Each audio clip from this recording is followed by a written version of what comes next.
Hello friends, आज का topic बहुत अहम है और पूरे देश के लिए ये अहम है। अब एनआरसी जो पहले असम में लागू थी, अब वह पूरे देश में लागू होने जा रही है।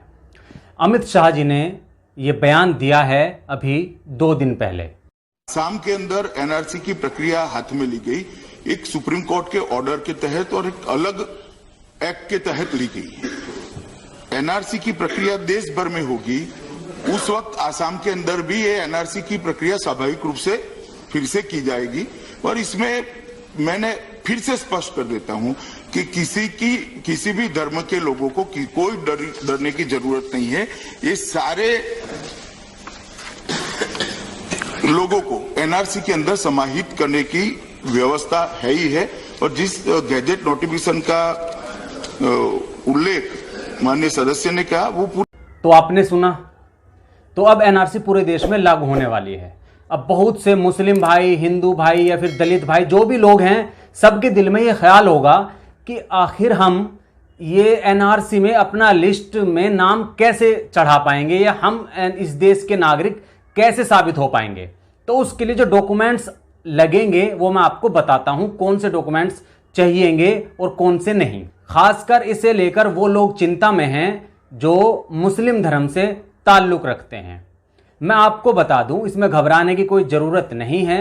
हर मुस्लिम, इस देश का हर बच्चा यहीं पर रहेगा, वो कहीं बाहर नहीं जाएगा। ये हमारे देश के गृह मंत्री जी ने आश्वासन दिया है। अब इसके लिए जो डॉक्यूमेंट्स चाहिएंगे वो सबसे बड़ी दिक्कत का सामना कर रहे हैं लोग। हालांकि कुछ लोग डॉक्यूमेंट्स बनवा भी रहे हैं कि भाई हम क्या पता कब एनआरसी लागू हो जाए। तो मैं आपको बताता हूं कौन से डॉक्यूमेंट्स मान्य होंगे और कौन से नहीं।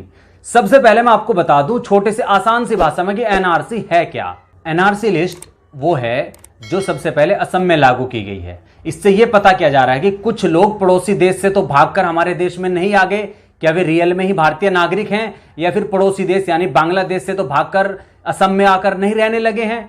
तो सबसे पहले एनआरसी जो डॉक्यूमेंट्स जो असम में लागू हुए हैं वो 24 मार्च 1971 के बाद जो लोग हिंदुस्तान में रह रहे हैं उन्हें यह दिखाना होगा कि 24 मार्च 1971 के पहले से ही हम इंडिया में रह रहे हैं और हम यहीं के निवासी हैं।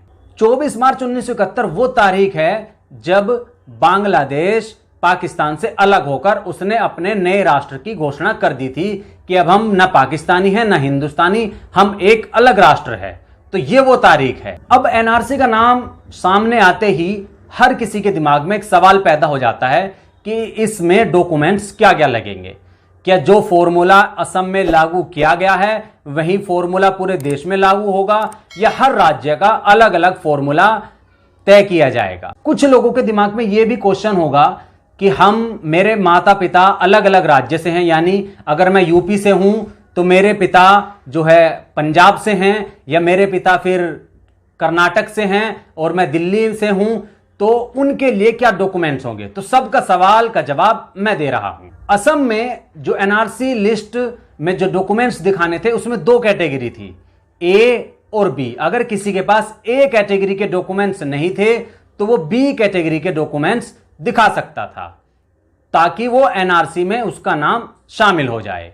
तो अगर असम वाला फॉर्मूला पूरे देश में लागू होता है जिसमें 2 कैटेगरी थी, ए और बी, तो ए कैटेगरी में जो डॉक्यूमेंट्स चाहिएंगे वो ये हैं। नंबर 1 1951 का एनआरसी, नंबर 2 24 मार्च 1971 तक का मतदाता सूची में नाम, नंबर 3 जमीन का मालिकाना हक या किराएदार होने का रिकॉर्ड, नंबर 4 नागरिकता प्रमाण पत्र, नंबर 5 स्थायी निवासी प्रमाण पत्र, नंबर 6 शरणार्थी पंजीकरण प्रमाण पत्र, नंबर 7 किसी भी सरकारी प्राधिकरण द्वारा जारी लाइसेंस या सर्टिफिकेट, नंबर 8 सरकार या सरकारी उपक्रम के तहत सेवा या नियुक्ति को प्रमाणित करने वाला दस्तावेज, नंबर 9 बैंक या पोस्ट ऑफिस अकाउंट, नंबर 10 जन्म प्रमाण पत्र, नंबर 11 राज्य के एजुकेशन बोर्ड या यूनिवर्सिटी के प्रमाण पत्र, नंबर 12 अदालत के आदेश रिकॉर्ड, नंबर 13 पासपोर्ट, नंबर 14 कोई भी एलआईसी पॉलिसी। जिस कैटेगरी की मैंने बात की है ए कैटेगरी, उसमें एक भी डॉक्यूमेंट्स 24 मार्च 1971 के बाद का नहीं होना चाहिए। उसमें हर डॉक्यूमेंट्स 24 मार्च 1971 से पहले का होना चाहिए। अगर किसी के पास ये डॉक्यूमेंट्स नहीं है, या उसके माता पिता गुजर गए हैं, या दादा दादी गुजर गए हैं, या फिर उसके पास 24 मार्च 1971 से पहले के डॉक्यूमेंट्स नहीं है, तो वह अपने माता पिता या फिर दादा दादी के 24 मार्च 1971 से पहले के डॉक्यूमेंट्स दिखा सकता है।